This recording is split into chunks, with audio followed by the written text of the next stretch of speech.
Hello नमस्कार. तर पुन्हा एकदा माझ्या नवीन ब्लॉगमध्ये तुमचं अगदी मनापासून स्वागत आहे. तर आता आमची चाललेली आहे बघा तयारी. आमच्या भाच्याचं लग्न आहे आणि त्याच्यासाठी आम्ही लग्नाला चाललेले आहोत. तर सर्वजण तयार झालेले आहेत. आम्ही किंवा आमची सासू सासरे हे पहिल्यांदा माझ्या ब्लॉगमध्ये आलेले आहेत, त्यामुळे तुम्हाला ओळख नसेल त्यामुळे मी सांगितलेलं आहे. तर आता सगळ्यांची तयारी झालेली आहे आणि आता लग्नाची तयारी झालेली आहे. तर आता एक जवळजवळ 20-25 किलोमीटर लग्न आहे. त्याच्यानंतर मी तुम्हाला पुढे व्हिडिओमध्ये शेअर करणार आहे की लग्न कसं झालं काय, किंवा आमचा भाचा त्याची म्हणजे जी काय नवरी नवरदेव सगळं किंवा लग्नाचं डेकोरेशन सगळं मी ह्याच्यात शेअर करणार आहे तुमच्यासोबत. तर आता आमची पूर्ण फॅमिली आम्ही चाललेलो आहोत लग्नाला आणि त्याच्यानंतर जेवण वगैरे झालं की तिथून मी माझ्या माहेरी जाणार आहे. तर ते पण तुमच्यासोबत थोडंसं शेअर करेन आणि इथून पुढचे माझे व्हिडिओ ना माझ्या माहेरचे मी गेलेले तिकडचे तुम्हाला येणार आहेत. तर आता एक जवळजवळ 15-20 किलोमीटर राहिलेलं आहे. त्याच्यानंतर लगेच लग्नाचं म्हणजे आम्हाला थोडासा लेट झालेला आहे आणि 1-2 जागे म्हणजे आम्ही तिकडं लांब राहत असल्यामुळे असं कन्फ्युजन झालेलं आहे. लग्न का आम्हाला लवकर म्हणजे भेटलं नाही ते मंगल कार्यालय. त्याच्यानंतर आम्हाला आता फायनली ती भेटलेला आहे, त्याचा पत्ता मिळालेला आहे आणि त्याच्यानंतर मग आम्ही लग्नामध्ये फायनली पोहोचलेलो आहोत. तर दुपारचे 12:30 वाजता लग्न होते. तर 12:30च्या एक 12 वाजता बरोबर आम्ही टायमिंग गाठलेला आहे आणि अक्षरेच्या टायमिंगपर्यंत आम्ही लग्नाला आलेलो आहोत. तर इथे तोपर्यंत सगळं नवरदेवाची नवरीची तयारी, आमच्या भाच्याचं लग्न होतं तर त्यांची सगळी तयारी वगैरे झालेली आहेत. आमच्या घरच्यांनी सगळं तिथलं आवरलेलं होतं. तर त्याच्यानंतर आम्ही अक्षदामध्ये पोचलो आणि थोडंसं मी तुम्हाला व्हिडिओमध्ये पुढे सगळं शेअर करणार आहे. तर इथं बघा आमच्या पूर्वाचं काय चाललंय, लहानपणाचं ना नट्टापट्टा किंवा लग्नाचं हे म्हटलं की ह्यांचं थोडं वेगळं असते. तर सगळी अशी तयारी वगैरे झालेली होती.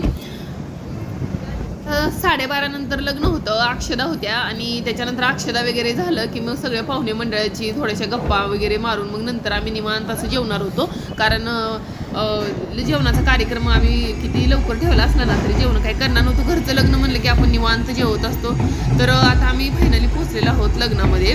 तर त्याच्यानंतर थोडंसं आतलं शूट पण मी घेतलेलं आहे.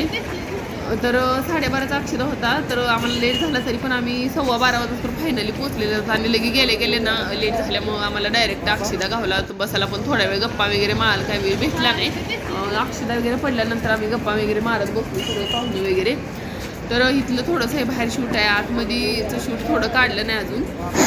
आणि जे काय आमचे नातेवाईक आहेत ना, आमच्या ननंदबाई वगैरे ते सगळे अगोदर आदल्या दिवशी हळदीला आले होते, परंतु आमच्या काही कारणामुळे आम्ही काय हळदीला अगोदर आलो ना आणि डायरेक्ट लग्ना दिवशी आलेलो आहोत. तिथं बघा सगळी तयारी झालेली, गर्दी झालेली,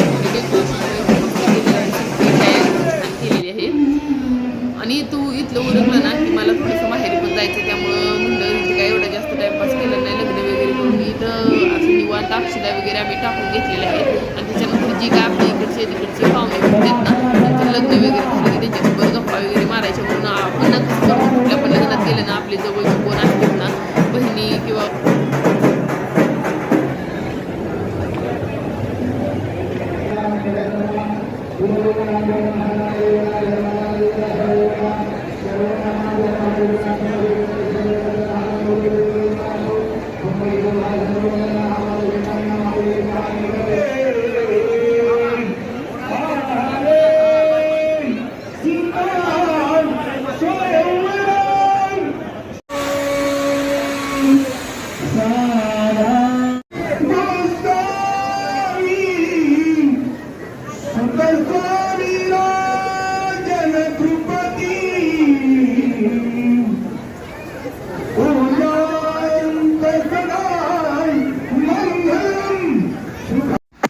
आणि सगळी लग्नाची तयारी वगैरे झाली होती आणि फायनल आम्ही सगळी चेंज वगैरे करून कपडे सगळी नवीन म्हणजे काय झालं माहिती का, आता गरमीच्या दिवसामध्ये साडी किंवा हे पोरांचे कपडे वगैरे लग्नामध्ये जे आपण घातलेत ना तेच घालून प्रवास करणे म्हणजे अशक्य झालं आहे. खूप गरमी जास्त झालेली आहे, त्यामुळे आम्ही सगळं चेंज केलं आणि त्याच्यानंतर ना आम्ही माझ्या माहेर निघालेले आहोत. तर इथून पुढे मी तुम्हाला तिकडचे व्हिडिओ शेअर करीन आणि त्याच्यानंतर आता भेटूया उद्याच्या नेक्स्ट व्हिडिओमध्ये. तोपर्यंत सगळ्यांना बाय.